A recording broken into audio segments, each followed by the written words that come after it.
my soul, protect I from the evil that lurks. Bless my soul, bless my soul. Go before me and lead the way so I can reach my goals.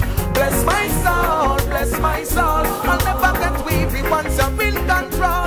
Bless my soul, for the ways of the wicked don't injust my soul. What's good, YouTube? It's your boy Money Mark J back with another video of the 55-gallon SPS tank, and this video is basically for or about the Drew's Doser pumps that I purchased a couple weeks ago. Before I start this video, I would like to give a shout out to all my subscribers. Thank you guys for subscribing to my channel. Thank you to everybody who's been following me with this whole build process and positive feedback and everything. I do appreciate it. If you guys like the videos, thumbs up. Please rate them. Feel free to comment. Feel free to ask questions. I'm here to help you guys out. And like I said before in my other videos, I'm also going to be seeking for some knowledge too of some of the things that I don't know. So if this is your first time watching my videos, if you guys like them, go ahead and subscribe and follow along with us on this 55-gallon SPS build. So let's get into the video. The Drew's Doser pumps. They're good pumps. I like them. Of course, with everything, there's also some good parts and some bad parts, and some things that you go through that you learn, see if you like them. You know, I mean, it's like trial and error, actually. So basically, let's get into some of the bad things about these pumps that I've encountered with them and how I've managed to fix them or get by. First off, connections. The connection fittings work perfect, as you guys see. Hope the light is not too bright, but see if I can turn it off, see if the light looks a little bit better. Yeah, that's better right there. First off, the connections. The connections are good. Everything is snug and tight, but there was a problem I was having with my calcium pump, which, as you can see, is actually dosing right now. The one on the far end over there, as you see, is dripping. Here's the problem that I was having, guys. First off, if you take this cap off right here with these two screws, there's tubing that kind of goes inside of this, and inside the tubing there's a slip connection, and one of them was not securely fastened.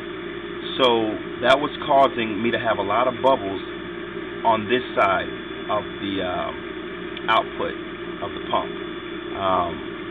So I kind of didn't pay it no mind, because this one was working perfectly, no bubbles and nothing.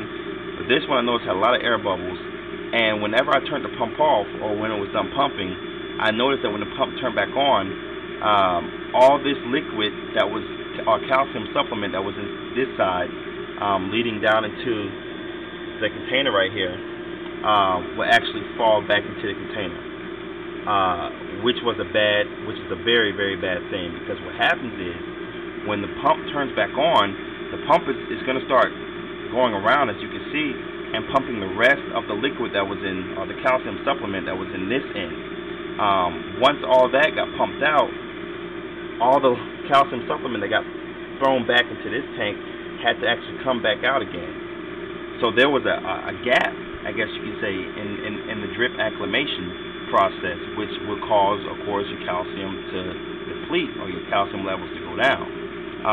And I noticed that, and I contacted Bulk Reef Supply, and they told me to, check the connection fittings. If there's any areas to where any air is slipping in between it, or it's not a securely fastened connection, you'll have it to where the liquid or the calcium supplement will actually, when the pump turns off, fall back into the container.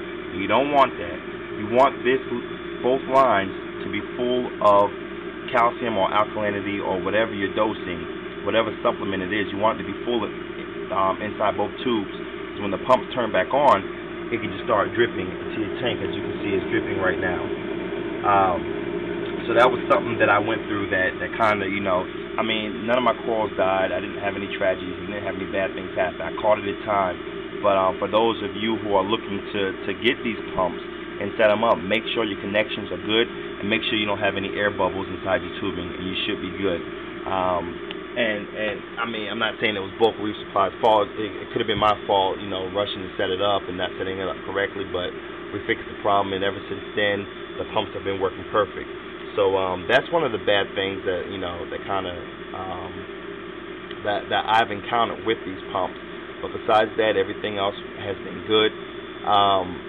The pumps really do work good. But another bad thing that I noticed about the pumps is that both of them are rated to drip.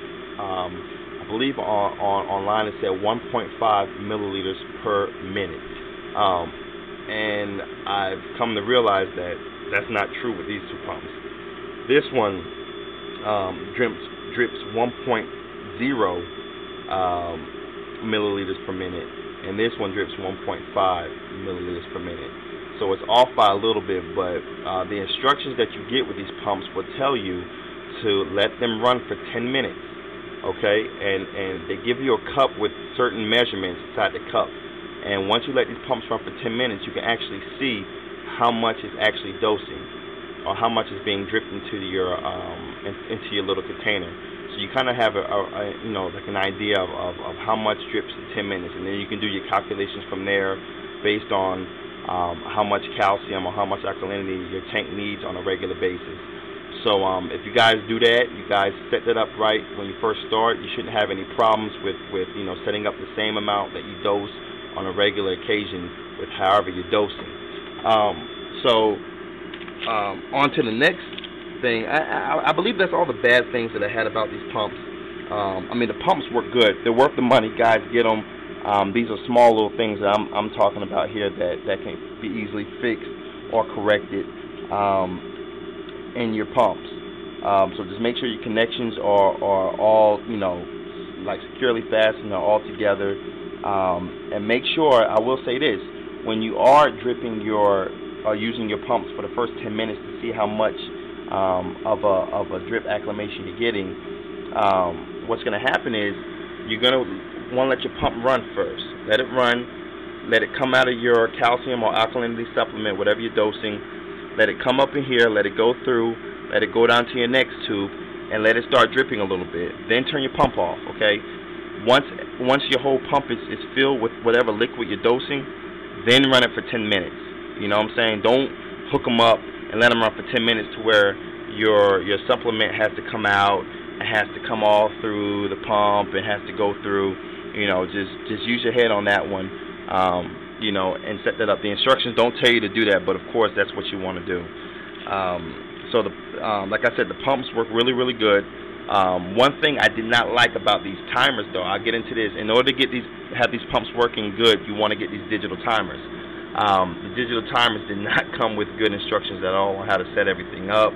I had to learn from trial and error because there's so many buttons, so many functions, and how this thing works.